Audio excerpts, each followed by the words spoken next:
The Grand Chamber was the largest room Ambassador Hana Choi had ever seen. It floated in space above a pale green world, and inside it sat the representatives of 12 alien species. 400 worlds. 6,000 years of history. And today, they would decide if they believed her. Hannah stood at the center podium. The lights above her were too bright. The air was too cold. She could feel hundreds of alien eyes watching her, waiting for her to speak. Some of those eyes were kind. Most were not. "Thank you for allowing me to address the council," Hana began. Her voice was calm and clear. She had practiced this speech 100 times. "I come before you today with information that concerns every world in this galaxy." High Arbiter Velos sat on the highest platform. He was tall and thin, with gray skin and 4 arms. His species, the Valoran, had led the council for 3,000 years. He looked down at Hana like she was a small insect that had wandered into his home. "You may proceed, Ambassador," Velos said. His voice was bored. Hana touched a button on her podium. A hologram appeared in the center of the chamber. It showed the galaxy, spinning slowly. A red mark appeared at the far edge. 80 months ago, our deep space sensors detected something unusual, Hana said. We sent research vessels to investigate. What they found was unlike anything we have encountered before. She changed the image. Now it showed a dark mass moving through space. It was not a ship. It was not a natural object. It was something alive, something huge, something hungry. We call them the Void Swarm, Hana continued. They are a parasitic hive mind species. They do not negotiate. They do not stop. They consume organic life and use it to reproduce. Every world they touch dies. The chamber was silent. Hana could see some of the counselors leaning forward, interested.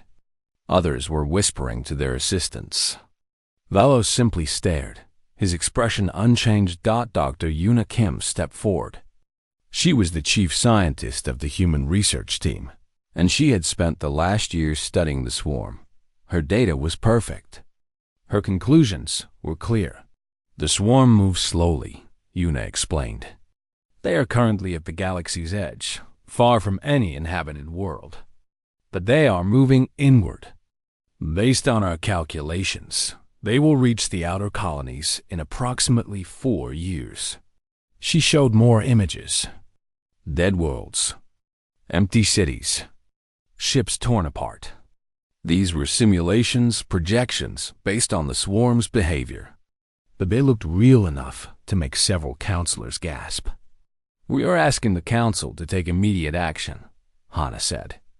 We need a combined fleet. We need shared intelligence. We need coordinated defense systems. If we work together now, we can prepare. We can survive. She stopped speaking. The chamber was quiet. Then High Arbiter Velos began to laugh. It was a soft sound at first, almost gentle. But it grew louder, and soon the other counselors were laughing too. The sound filled the chamber like poison. Ambassador Choi, Velos said, still chuckling. Humanity has been a member of this council for 200 years. In that time, you have warned us about 17 different threats. Pirates, rogue asteroids, unstable stars, and now monsters from the edge of the galaxy. He leaned forward, his 4 arms spread wide. The Galactic Council has existed for 6,000 years. We have faced real threats. We have survived wars that your species cannot imagine. And in all that time, we have never seen anything like your Void Swarm. That is because they come from beyond explored space, Yuna said. Her voice was tight with frustration. Our sensors are the only ones powerful enough to detect them at this range. We are trying to give you early warning. Or, said another counselor, a large creature with blue scales, you are trying to trick us into building a massive military fleet. One that humans would control. Several species nodded in agreement. The accusation hung in the air. Hannah felt her heart sink. She had expected resistance. She had not expected this. "We are not asking to control anything," she said carefully. "We are asking for cooperation. The data is clear. Dr. Kim's research has been verified by independent scientists. The threat is real." Counselor Thren stood up. He was from the Kalori species, small and covered in soft brown fur. His people were known for their wisdom and their kindness. He had always been friendly to humans. "I have reviewed the human research," Thren said. "I believe their concerns are valid. We should at least discuss the possibility of increased defenses." Velos turned to look at Thren. His expression was cold. "The Kalori have always been too trusting," Velos said. "You befriend every new species. You believe every story. But the rest of us are not so naive." Thren sat down slowly. He looked at Hannah with sad eyes. She understood. He had tried. "We will vote," Velos announced. "All in favor of implementing human emergency protocols, raise your signals." One light appeared. Thren's light. Only one. All opposed. 11 lights filled the chamber. Bright and final. "The motion is denied," Velos said. "Humanity's request for emergency action is rejected. This council does not respond to fear and paranoia." Hannah stood very still. She had known this might happen. Admiral Jizu Park had warned her. They had made plans for this outcome. But standing here, watching the council dismiss everything, she still felt the weight of it. "May I say one final thing?" Hannah asked. Velos waved one of his hands. "If you must. In 200 years, humanity has contributed much to this council. We have shared our medicine. We have shared our technology. We have fought beside you in 3 wars. We asked for nothing in return except respect and partnership." She paused. The chamber was listening now. "Today, we came to you with a warning. We showed you evidence. We asked for help. And you laughed at us." Her voice did not shake. Her eyes did not water. She was calm, like still water before a storm. "We will remember this day," Hannah said. "And so will you." She turned and walked out of the chamber. The doors closed behind her. The counselors looked at each other in confusion. What did she mean? Was that a threat? Velos shook his head. "Humans," he said. So dramatic. The council moved on to other business. Trade agreements. Border disputes. The small matters of a galaxy that believed it was safe. Outside, Hannah reached her personal shuttle. Her hands were shaking now, but only a little. She sat in the pilot's seat and activated her secure communication device. A message was waiting for her, sent from Admiral Jisu Park at Earth Command. One word: proceed. Hannah closed her eyes. She thought about her family on Earth, her daughter, who was only 6 years old, her mother, who still grew vegetables in her garden, all the people who would never know how close they came to being UNDEFENDE. But Admiral Park had planned for this. They all had. Hannah typed her response. Confirmed. Begin withdrawal. She started her shuttle and flew away from the council station. Behind her, the alien delegates continued their meeting, satisfied that they had put the young humans in their place. They did not know that they had just made the worst mistake in galactic history. They did not know that humanity was about to disappear. And they did not know that when the darkness came, they would face it alone. The stars were beautiful that night, cold and bright and endless. Hannah watched them as she flew home, carrying the weight of a warning that no one wanted to hear. 3 months passed after the council meeting. At first, no one noticed anything strange. The galaxy was large, and humans were just one species among many. They kept to themselves mostly, trading quietly, working in their corner of space. and the ships started leaving. It began with the cargo vessels. UN freighters that had traveled Council trade routes for decades suddenly changed course. They finished their deliveries, collected their payments, and flew toward Earth space. They did not take new contracts. They did not explain why. Counselor Thren noticed first.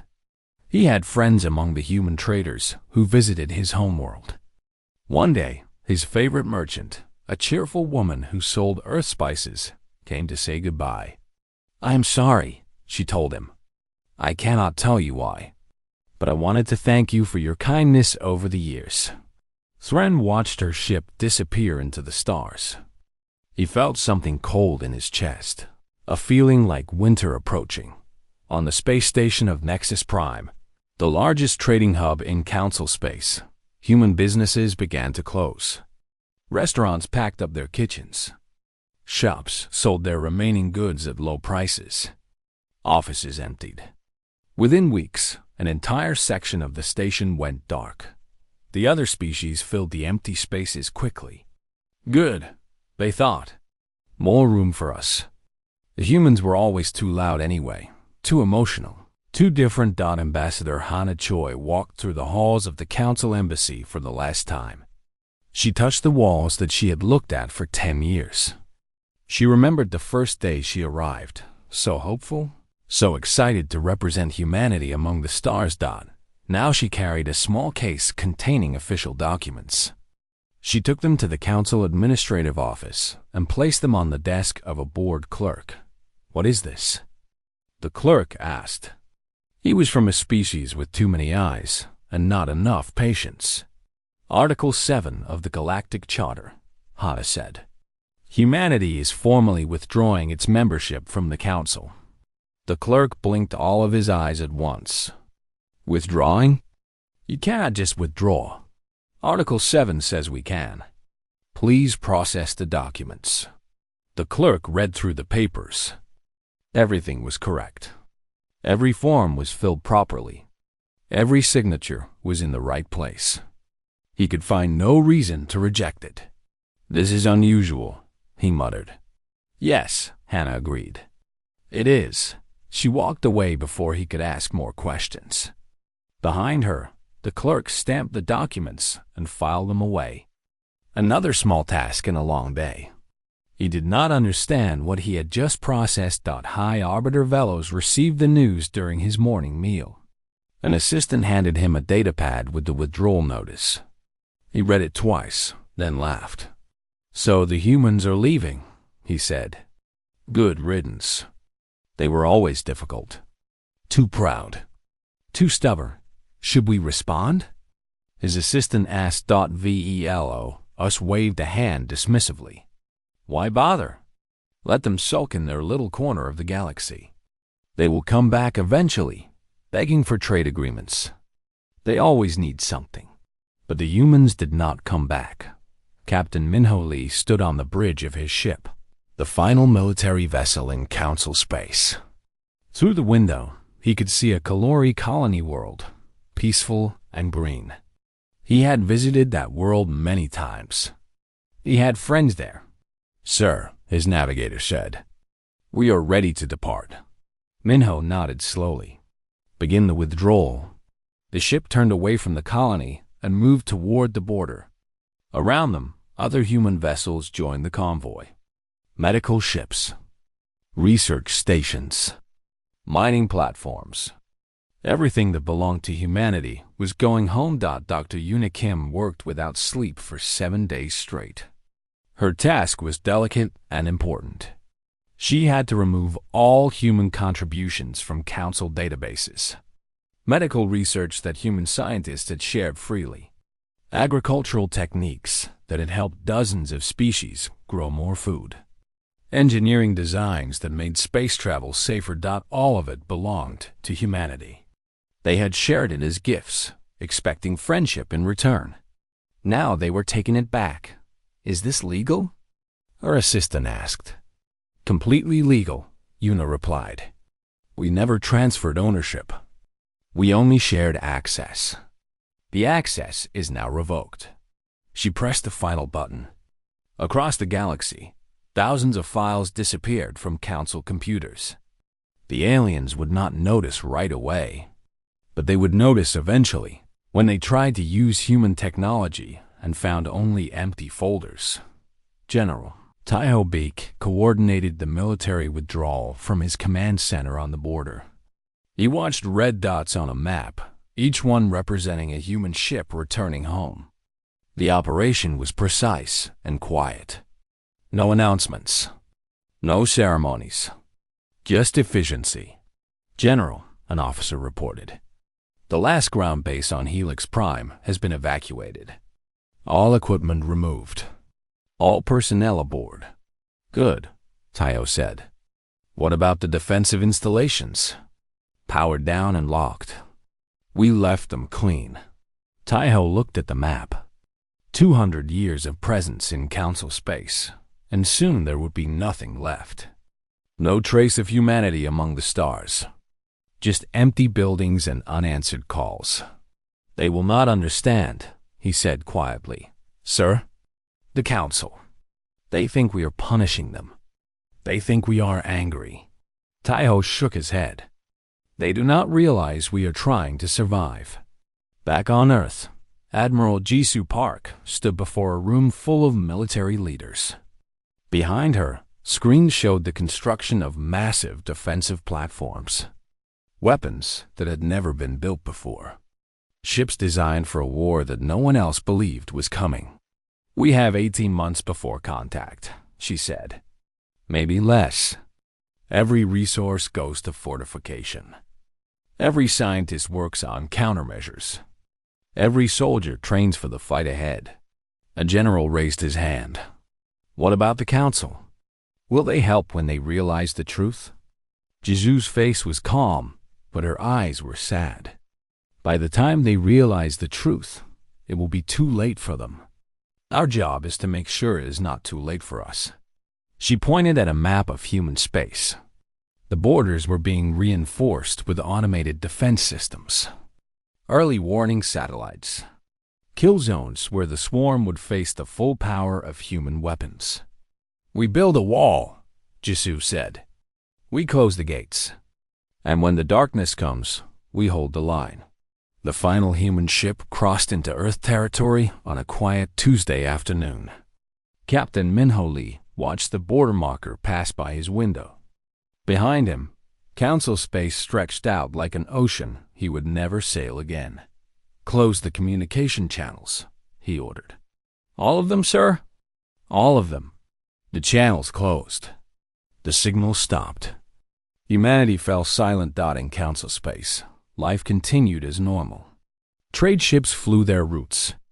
Colonies grew their crops. Politicians argued about small things in the Grand Chamber. No one talked about the humans anymore. They were already forgotten, but Councilor Thren could not forget. He stood at his window every night, looking toward the direction of Earth. The stars looked the same as always, but something was different now. Something was missing. He tried to send messages to his human friends. None of them answered. He tried to contact Ambassador Hana Choi.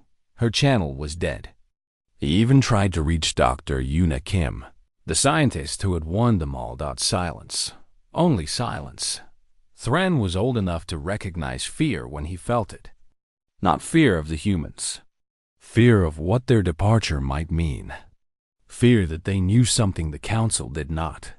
He went to High Arbiter Velos with his concerns. Velos laughed at him again. You worry too much, old friend, Velos said. The humans are simply pouting. They wanted attention, and we did not give it to them. In a few months, they will return, and everything will go back to normal. Thren nodded politely and left. But in his heart, he knew Velos was wrong. The humans had not left in anger. They had left in preparation. They were building something, hiding something, waiting for something. And whatever that something was, it was coming for them all. The first colony to go silent was a small mining world at the edge of Council space. It had 40,000 workers and their families. One day, they sent their regular reports. The next day, nothing. No signals. No distress calls. Just empty static where voices used to be. Fleet Commander Ornis sent a patrol ship to investigate. The ship arrived at the colony and found nothing.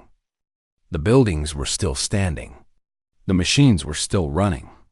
But there were no people. No bodies. No signs of struggle.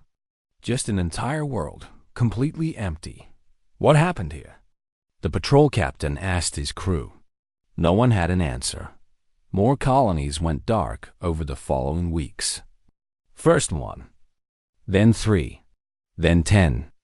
Each time, investigators found the same thing. Empty cities. Silent streets. Life erased as if it had never existed. The council called emergency meetings. High Arbiter Velos demanded explanations. He blamed pirates. He blamed terrorist groups. He blamed a dozen different enemies, real and imagined. But deep in his heart, a small voice was beginning to whisper a terrible truth. Counselor Thren went to the archives. He searched for the old files, the research that Dr. Yuna Kim had presented months ago. Most of it was gone, removed when the humans withdrew. But some copies remained, fragments that had been saved by curious scientists. Thren read through the data with growing horror. The patterns matched. The timeline matched. Everything the humans had predicted was coming true, exactly as they said it would. He ran to the Grand Chamber and demanded to speak. "The Void Swarm," he said, his voice shaking. "The humans warned us. They showed us exactly what would happen. And we laughed at them." Velos stood up from his chair. His face was twisted with anger and fear. "You cannot know that," he said. "This could be anything. A plague. A weapon. We have no proof that it is this swarm you speak of." "Then let us get proof," Thren replied. "Send a fleet to the affected region. See what we are facing." Velos hesitated. He did not want to admit that the humans might have been right. But the evidence was mounting, and even he could not ignore it forever. "Very well," he said. "Fleet Commander Ornis, prepare your ships." The combined fleet assembled at Nexus Station. 200 warships from 8 different species. The largest military force the Council had gathered in 1,000 years. Ornis stood on the bridge of his flagship, confident and proud. "We will find these attackers," he announced to his crew. "We will destroy them. And we will restore peace to our territory." His officers cheered. They did not know what waited for them in the darkness. The fleet entered the dead zone 3 days later. Sensors showed nothing unusual at first. Empty space. Cold stars. The ruins of colonies drifting like ghosts. Then the first contact came. A dark shape appeared on the edge of sensor range. It was massive, larger than any ship Ornis had ever seen. But it was not a ship. It was alive. A creature of blackness and hunger, moving through space like a predator through water. "What is that?" Ornis whispered. Before anyone could answer, more shapes appeared. Hundreds of them. Thousands. They emerged from the darkness like shadows coming to life. The Void Swarm had arrived. The battle lasted 4 hours. It felt like forever. Council weapons fired beams of energy and missiles of destruction. The swarm creatures absorbed the attacks and kept coming. Their bodies healed faster than they could be damaged. Their numbers never seemed to decrease. Worse, they learned. After the first wave of attacks, they adapted. Shields that had protected council ships stopped working. Weapons that had killed swarm creatures became useless. The enemy evolved in real time, becoming stronger with every passing minute. Ships began to explode. Ornis watched his fleet die around him. Captains screamed for help on the radio. Crews abandoned burning vessels, only to be consumed in the vacuum of space. "Retreat," Ornis finally ordered. "All ships retreat." The survivors ran. Of 200 ships, only 17 escaped. Ornis was among them, but he was no longer the proud commander who had left Nexus Station. He was broken, shattered by what he had witnessed. When he returned to the council, he could barely speak. His report was short and terrible. "We cannot stop them," he said. "Our weapons do not work. Our defenses do not hold. They consume everything, and they grow stronger from what they consume. We are facing the end of our civilization." The Grand Chamber erupted in chaos. Councilors shouted at each other. Blame flew in every direction. Some demanded new weapons. Others demanded surrender. A few simply wept.VELOS sat in silence. His gray face had turned pale. His four hands trembled against his chair. He was finally beginning to understand. The humans had known. They had seen this coming. They had begged the council to prepare, and the council had refused. Now the swarm was here, and the galaxy was not ready. "We must contact the humans," Bellows said quietly. His voice cut through the chaos like a knife. Everyone stopped shouting. They stared at their leader. "The humans knew about this threat," Bellows continued. "They researched it. They understood it. Perhaps they have weapons that can fight it." Councillor Thren stepped forward. "I have been trying to contact them for months. They do not respond. Their borders are closed. They have abandoned us." "Then we must try harder," Bellows insisted. "Send diplomats? Send ships? Send anything. We need their help." But deep down, he already knew the truth. The humans had offered help once. They had begged the council to listen. And the council had laughed in their faces. Why would they help now? The swarm continued to advance. More worlds fell silent. Refugee ships began to flood toward the core systems, carrying survivors who had lost everything. The stories they told were nightmares made real. On the colony of Bright Harbor, a mother had watched her children dissolve into shadows. On the mining world of Iron Ridge, workers had tried to fight back with drilling equipment, only to be absorbed into the swarm's mass. On the paradise planet of Blue Garden, millions of people had simply vanished in a single night. Fear spread faster than the swarm itself. Governments collapsed. Trade routes closed. Species that had cooperated for centuries began to fight each other for resources and escape routes.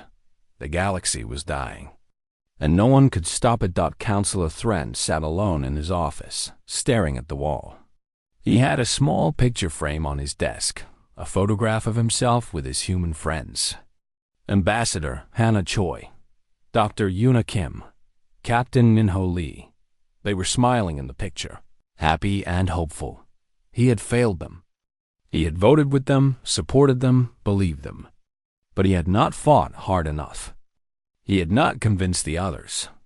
And now it was too late. THRN wrote one final message and sent it toward human space. He did not expect a response, but he had to try. "To my friends among humanity, we were wrong. You were right. The darkness has come, and we are not prepared. I do not ask for forgiveness. I only ask that you remember us as we were, before our pride destroyed everything. If you can hear this message, please know that some of us believed. Some of us listened. Some of us tried." He signed the message with his name and sent it into the void. Far away, beyond the closed borders, Admiral Jizu Park received the transmission. She read it carefully, then forwarded it to her senior officers. "The council is falling," she said simply. "The swarm has arrived." Her officers waited for orders. They expected anger, perhaps satisfaction. The council had earned this fate, but Jisu's face showed only sadness. She thought of Councillor Thren, who had always been kind. She thought of the billions of innocent people who had never laughed at humans, who had never voted against them, who had simply lived their lives in a galaxy that told them they were safe. "Begin Phase 2, Jisu ordered. "Prepare the humanitarian ships. We cannot save the Council. but we can save some of their people." Outside her window, human ships began to move toward the border. Not to fight. Not yet. But to wait, to watch, and to be ready when mercy was needed. The darkness was coming, and humanity would face it on their own terms. 1 year had passed since the humans left. Half of Council space was gone now, swallowed by the endless hunger of the Void Swarm. Billions of lives lost. Dozens of worlds silent forever. The great civilization that had ruled the galaxy for 6,000 years was dying. High Arbiter Velos sat alone in his chamber. The room that once held power and glory now felt like a tomb. His advisors were gone, fled to safer worlds or consumed by the darkness. His authority meant nothing when there was no one left to command. He activated his communication device and recorded a message. His voice was tired and broken. To the leaders of humanity, "This is High Arbiter Velos of the Galactic Council. I am reaching out to you in our darkest hour." He paused, struggling with words he never thought he would say. "You warned us. You showed us evidence. You asked for our help, and we refused. We laughed at you. We called you young and foolish. We were wrong." Tears fell from his many eyes. He did not try to hide them. "I am begging you now. Please help us. We will give you anything you want. Trade agreements, territory, leadership of the new council. Anything. Just please, do not let our people die because of our pride." He ended the transmission and sent it toward human space. Then he waited. Far away, in the command center of Earth's defense network, Admiral Jisoo Park received the message. She gathered her senior officers and played it for them. The room was silent as they listened to Velos beg. When the recording ended, Captain Minho Lee spoke first. "They laughed at us." "Yes," Jisoo agreed. "They called us paranoid. They said we were trying to manipulate them." "Yes, and now they want our help." Jisoo nodded slowly. She looked around the room at the faces of her officers. Some were angry. Some were satisfied. Some simply looked tired. "What do you think we should do?" she asked. General Tyo Beak leaned forward. "We could do nothing. Let them face the consequences of their choices. Our borders are secure. The swarm cannot break through our defenses. We could simply wait until the storm passes." "We could," Jisoo said. "But I want to hear other opinions." Dr. Yuna Kim raised her hand.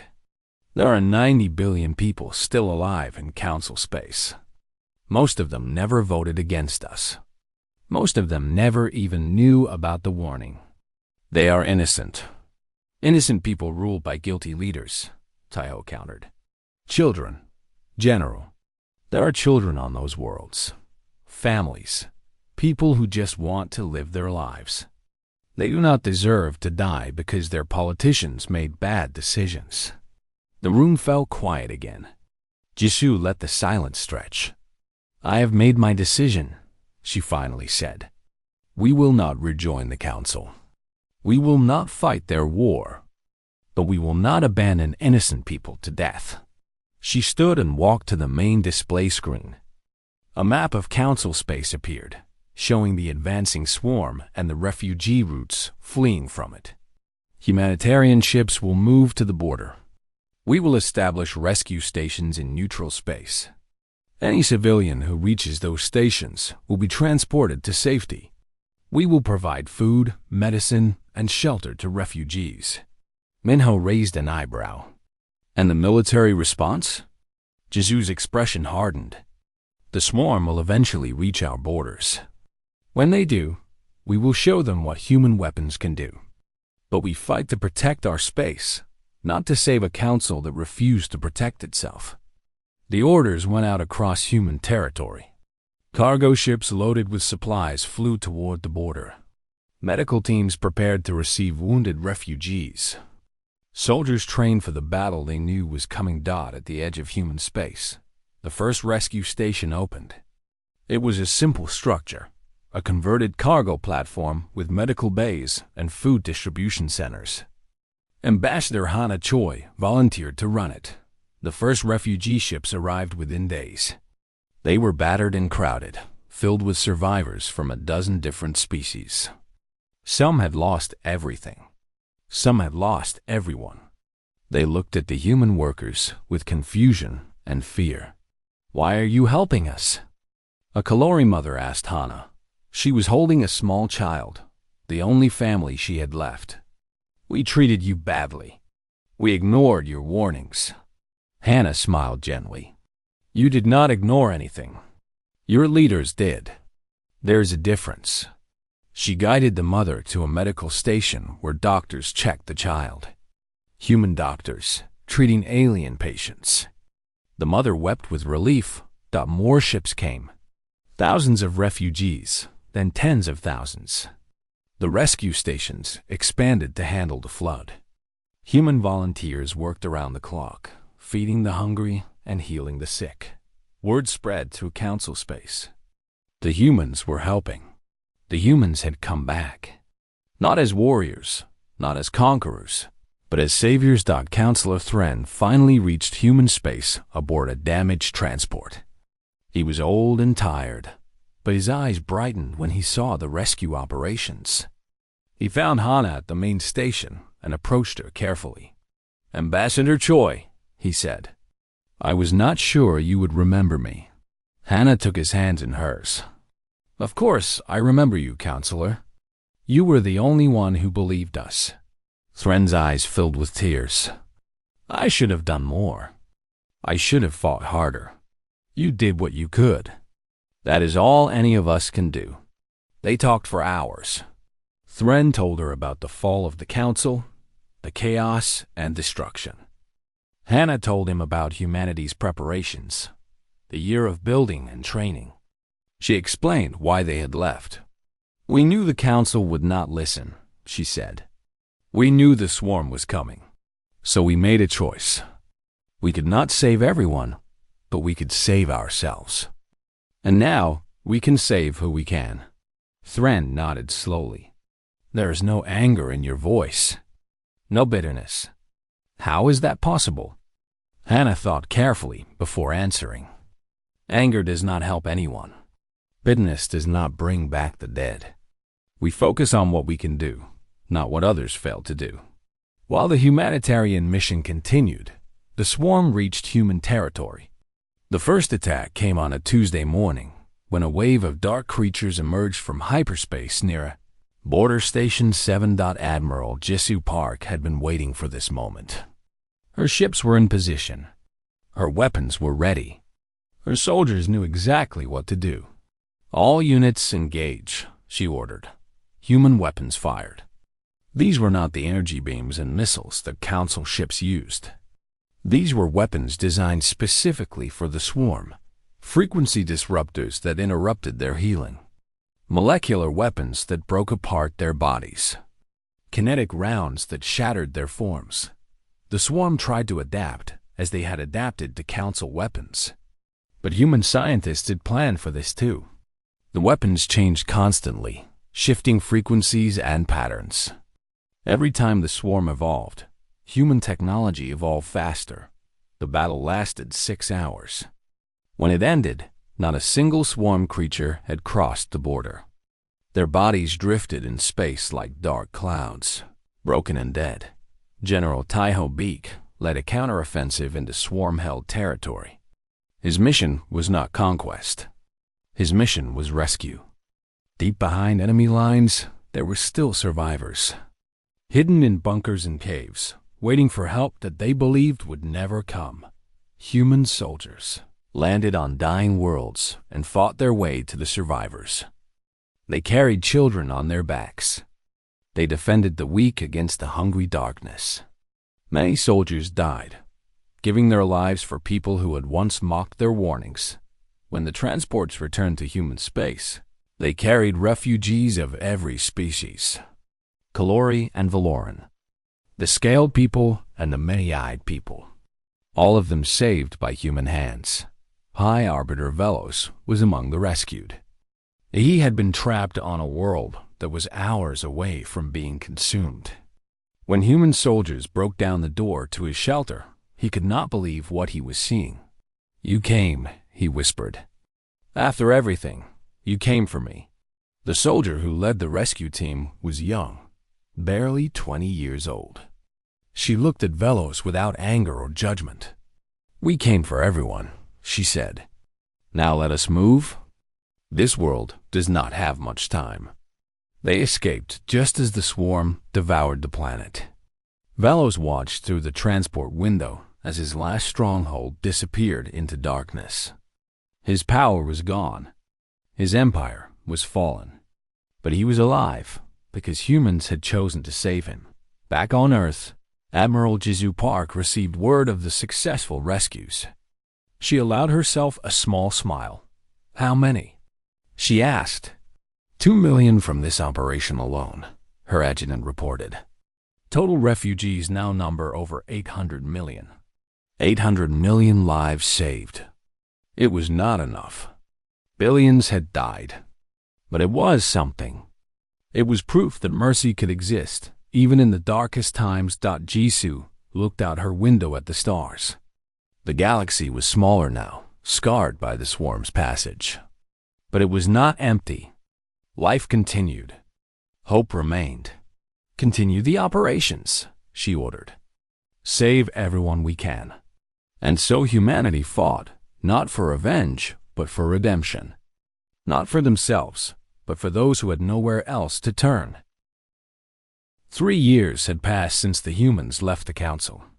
The war against the Void Swarm was finally over. Victory was not the right word for what had happened. The swarm could not be destroyed, not completely. They were too vast, too ancient, too endless. But they could be contained. Human weapons had done what Council weapons could not. They had pushed the darkness back, trapped it behind a wall of fire and technology, locked it away in a quarantine zone at the edge of the galaxy. Humanity maintained that wall alone. Their ships patrolled the border constantly.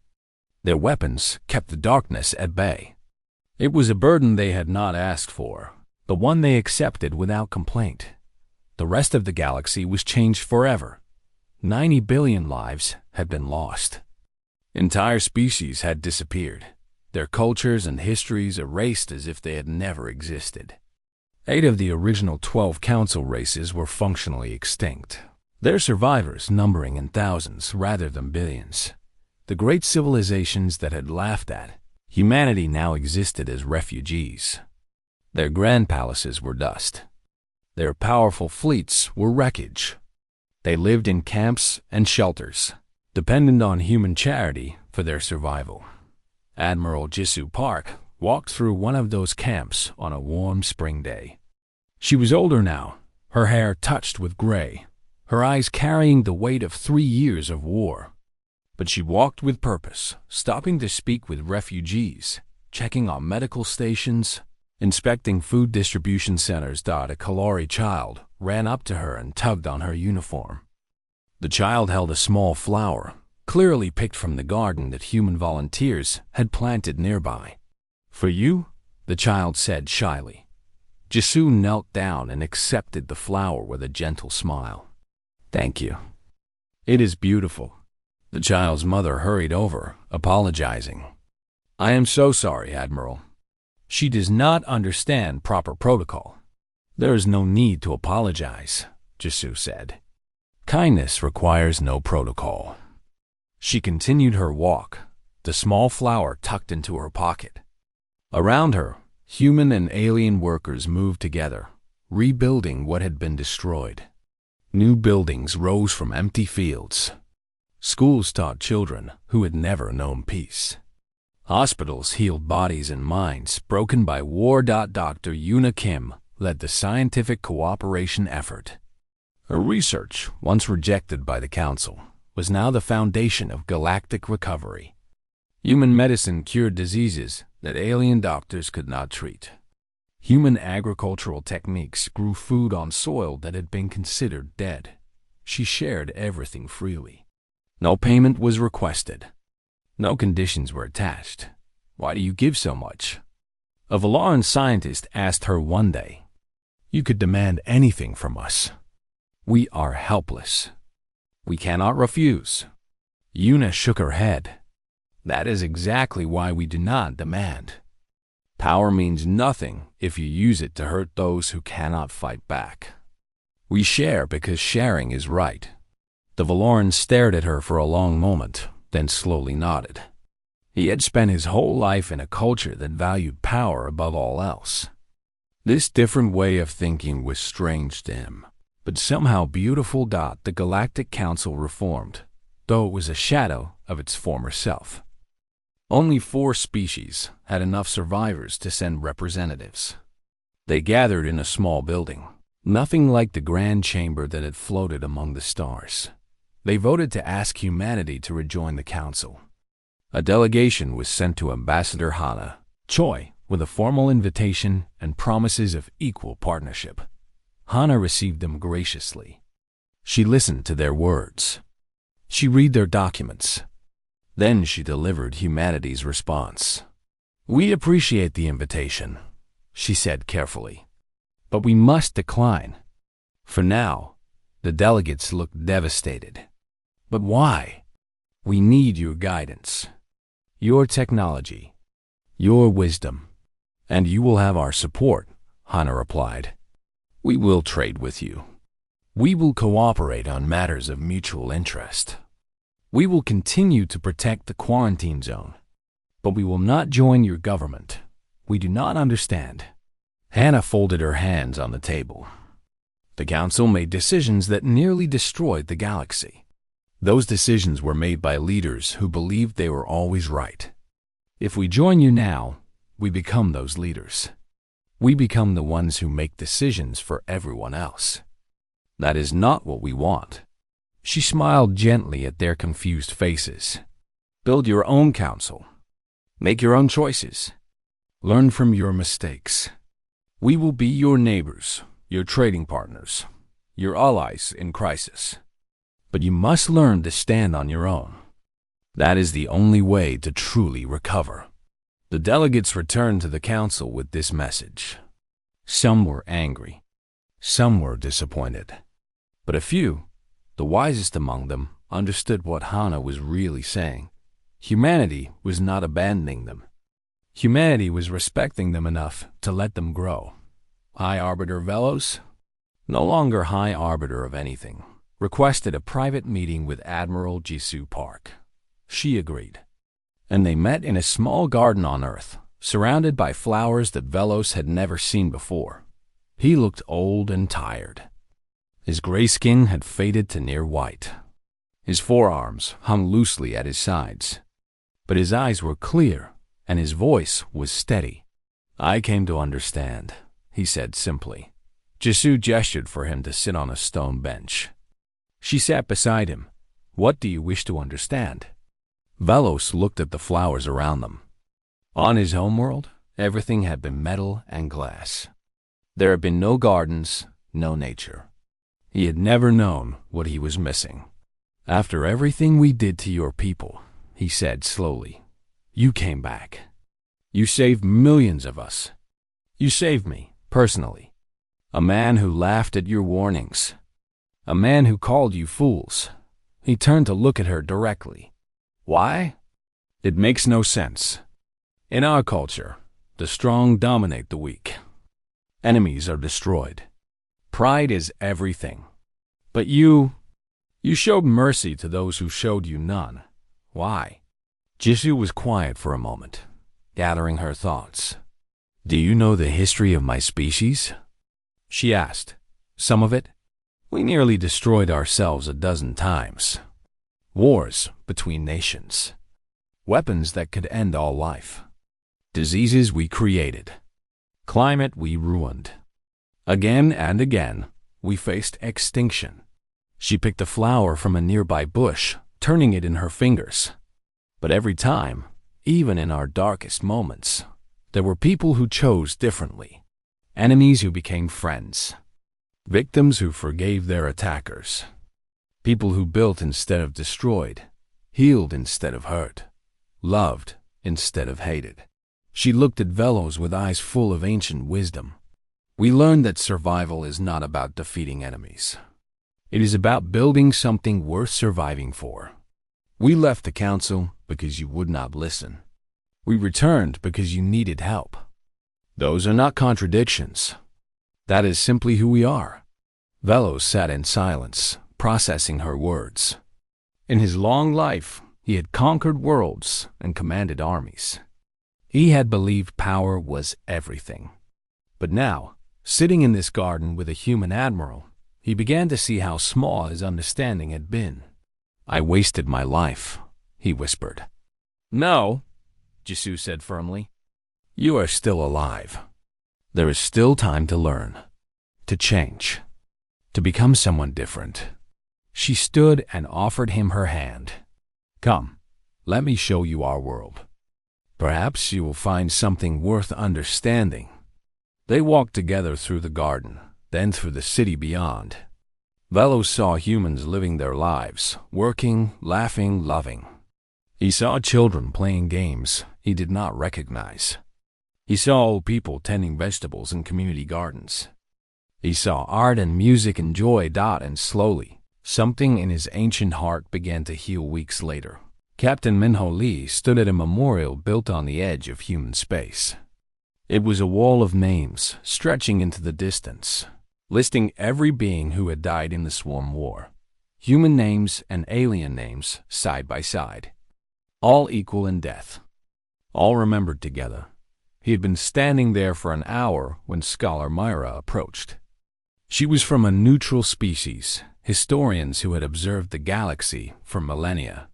She had documented everything that happened, preserving the truth for future generations. Captain Lee, she said respectfully. I hoped I might find you here. Minho nodded in greeting. Scholar Myra, you are far from home. I go where the stories are, she replied. And this is the greatest story I have ever witnessed. She stood beside him, looking at the endless wall of names. I have a question, she said. For my records, ask, do you feel vindicated? Your people warned the galaxy. They did not listen. And then your warnings came true. Do you feel satisfied that you were right? Minho considered the question carefully. He thought about Ambassador Hana Choi, pleading with the council to listen. He thought about Dr. Yuna Kim, working without sleep to prepare defenses. He thought about General Taiho Beek, leading rescue missions into hell itself. He thought about Admiral Jisoo Park, carrying the weight of difficult decisions.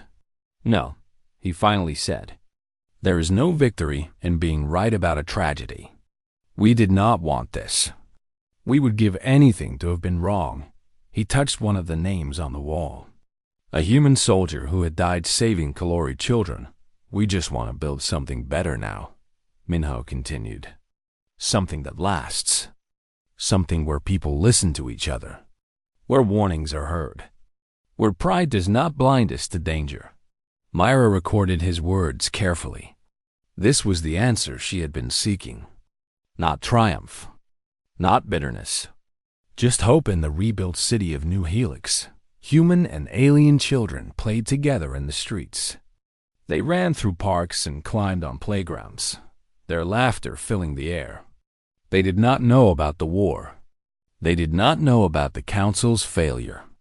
They only knew that the sun was warm and their friends were nearby.